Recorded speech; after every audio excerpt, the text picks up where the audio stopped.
अस्सलाम वालेकुम DNN news के साथ मैं हूं नादरा आमिर। अब रुख करते हैं खबरों की तरफ। खबर शामिल करते हैं चोनिया से। हमारे ब्यूरो चीफ पंजाब सैयद शौकत हुसैन काजमी की रिपोर्ट के मुताबिक अरसा दराज से मुस्तकिल MS की तैनाती ना होने की वजह से इंतजामी मामला बेहतर नहीं चल सकते। शहरियों का मौकफ।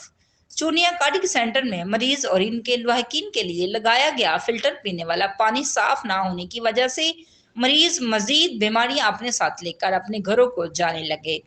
फिल्टर जिस तरह गंदगी से भरे पड़े हैं साफ नजर आ रहा है। जराये का बताना है जो पानी वाली मेन टैंकी छत के ऊपर रखी है वो भी साफ सुथरी नहीं है, जिसमें गंदा पानी भरा हुआ है। शहरियों की जानिब से हस्पताल इंतजामिया को 21 तोपों की सलामी दी गई।